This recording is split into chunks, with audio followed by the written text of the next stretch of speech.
दोस्तों, मैं विक्रम जोशी स्वागत करता हूँ आप सभी का ट्रिकी डोज पे। दोस्तों, आज है तारीख 5 जून 2020 और आज के करंट अफेयर सेशन में आप सभी का स्वागत है। तो चलिए दोस्तों, शुरू करते हैं अपने सेशन को एक ओवरव्यू के साथ में। दोस्तों, आज के सेशन में सबसे पहले हम बात करेंगे आज के इंपॉर्टेंट डे के बारे में। उसके बाद में कुछ इंपॉर्टेंट न्यूज़ है उनके बारे में डिस्कस करेंगे और फिर कुछ अपॉइंटमेंट्स और कुछ क्विक न्यूज़ है उनको डिस्कस करेंगे। दोस्तों, इंपॉर्टेंट न्यूज़ में सबसे पहले हम बात करेंगे इंडिया ऑस्ट्रेलिया का वर्चुअल मीट हुआ उसके बारे में। फिर एक ऑर्डिनेंस पास किया गया है यूनियन कैबिनेट के द्वारा, उसके बारे में बात करेंगे। उसके बाद में गवर्नमेंट ने एक अप्रूव किया है एसेंशियल कमोडिटी एक्ट में कुछ अमेंडमेंट किए गए, उसके बारे में।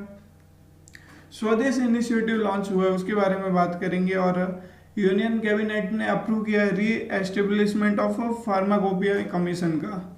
और उसके बाद में बात करेंगे अपॉइंटमेंट हुई है और कुछ क्विक न्यूज़ है उनको डिस्कस करेंगे।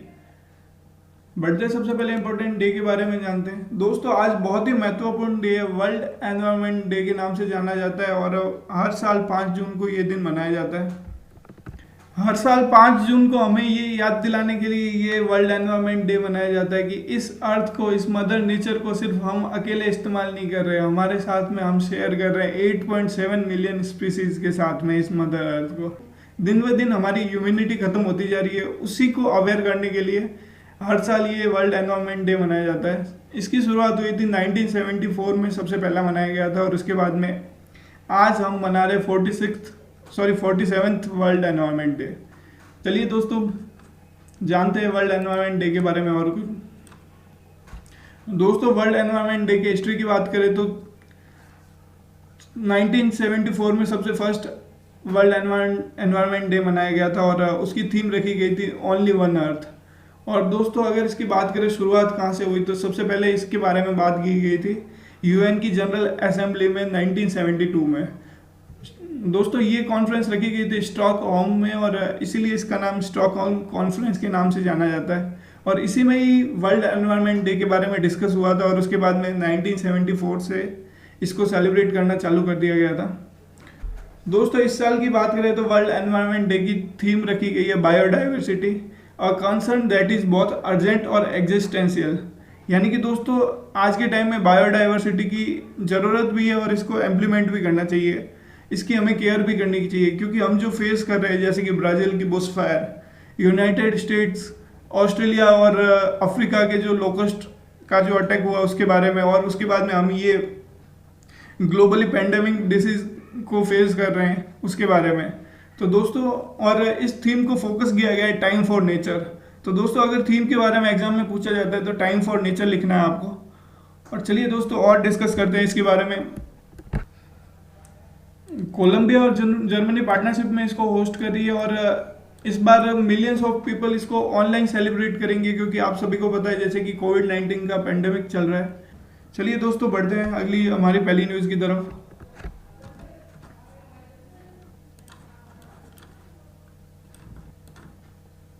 इंडिया और ऑस्ट्रेलिया का वर्चुअल मीट हुआ और कुछ एग्रीमेंट और कुछ पैक्ट साइन किए गए, कुछ डिसीजंस लिए गए।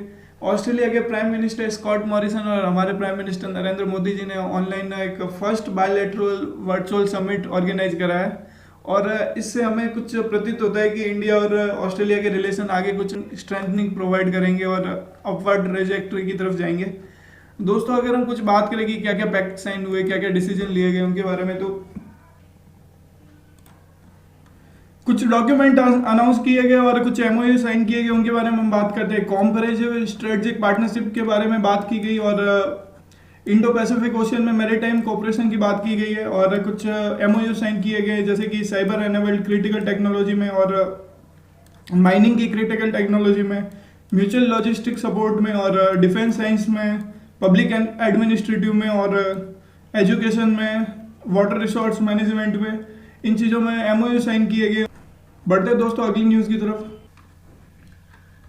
प्रधानमंत्री नरेंद्र मोदी जी की अध्यक्षता में एक ऑर्डिनेंस पास किया गया है one India one agriculture market के लिए। इस ऑर्डिनेंस का नाम रखा गया है फार्मिंग प्रोड्यूस ट्रेड और कॉमर्स ऑर्डिनेंस। और इस ऑर्डिनेंस का मेन मोटो रहेगा कि जो एपीएमसी मार्केट है, एग्रीकल्चर प्रोडक्ट मार्केट कमेटी है, उनके अनुसार किसानों को एक दायरे में रखा जाता था और उनको कहा जाता था कि आप सिर्फ इन्हीं मार्केट में और जो गवर्नमेंट के रजिस्टर्ड लाइसेंसदारी जो सेलर्स हैं उनको ही आप अपना प्रोडक्ट बेचोगे, इसके अलावा आप प्रोडक्ट कहीं नहीं बेच सकते।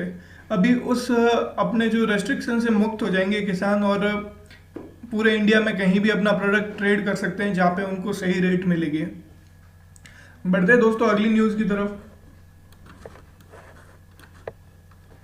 कैबिनेट ने एसेंशियल कमोडिटी एक्ट में कुछ अमेंडमेंट किए हैं जो कि 65 साल पुराना था, और 65 साल पुराने कमोडिटी एक्ट्स में 6 एसेंशियल आइटम थी, उनको अब हटा दिया गया है, जैसे कि edible oil, cereals, onions, pulses और पोटैटोज, इनको हटा दिया गया है। इससे किसान अपनी जो रेट है उनमें रेगुलेट कर सकता है, ऊपर नीचे कर सकता है, और इससे किसान की इनकम को रेज मिलेगा, ऐसा कहना है हमारे यूनियन कैबिनेट मिनिस्टर्स का। बढ़ते हैं दोस्तों अगली न्यूज़ की तरफ। गवर्नमेंट ने एक स्वदेश इनिशिएटिव लॉन्च किया है। स्वदेश इनिशिएटिव की बात करें तो skilled worker arrival database for employment support, यानी कि दोस्तों वंदे भारत मिशन के तहत स्वदेश मिशन में एक डेटाबेस तैयार किया जाएगा। इंडियन जो क्वालिफाइड सिटीजन्स थे और जो अब्रॉड में रहते थे, जो कि अभी पेंडेमिक के कारण घर पे लौटे, उनका डेटाबेस तैयार किया जाएगा और जो फॉरेन और इंडियन कंपनीज हैं उनकी रिक्वायरमेंट को फुलफिल करने के लिए इसको यूज़ किया जाएगा। बढ़ते दोस्तों अगली न्यूज़ की तरफ।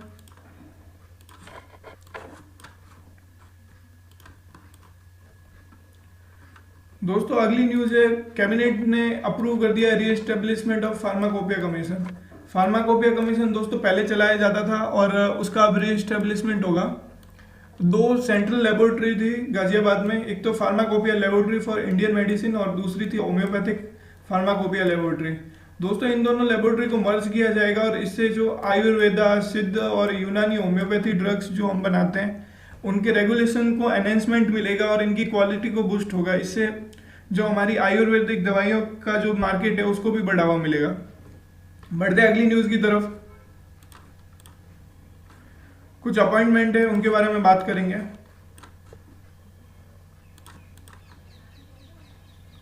गायत्री कुमार जी को अपॉइंट किया गया है यूके के हाई कमिश्नर के रूप में। गायत्री कुमार जी की बात करें तो ये पहले एम्बेसडर थी किंगडम ऑफ बेल्जियम और ग्रैंड डची ऑफ लग्जमबर्ग और यूरोपियन यूनियन की एम्बेसडर के रूप में काम करती थी, और अभी इनको हाई कमिश्नर अपॉइंट किया गया यूके का। बढ़ते अगली न्यूज़ की तरफ। सुशील कुमार सिंघल जी को अपॉइंट किया गया पापुआ न्यू गिनिया का हाई कमिश्नर। दोस्तों इससे पहले इनकी बात करें तो ये मिनिस्ट्री ऑफ एक्सटर्नल अफेयर में जॉइंट सेक्रेटरी के रूप में काम करते थे। जानते एक बार पापुआ न्यू गिनिया के बारे में। दोस्तों पापुआ न्यू गिनिया की बात करें तो ये नेशनल एम्बलम इनका ये है और नेशनल फ्लैग ये है।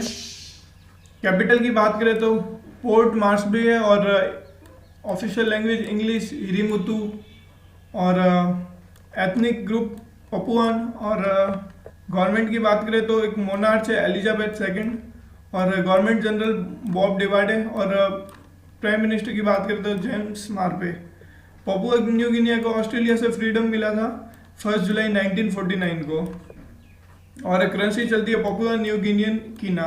बढ़ते अगली न्यूज़ की तरफ।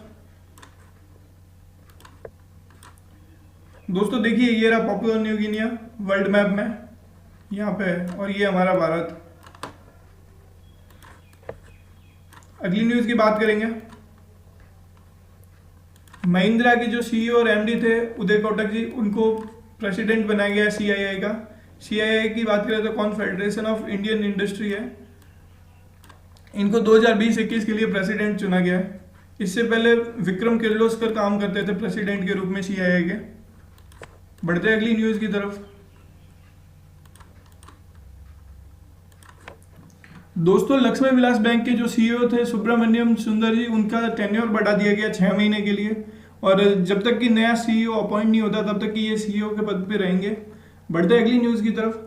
दोस्तों कृष्णेंदु मजूमदार को बाफ्टा का चेयरमैन बना दिया गया है। अगर बाफ्टा की बात करें तो ये ब्रिटिश एकेडमी ऑफ फिल्म और टेलीविजन आर्ट्स है।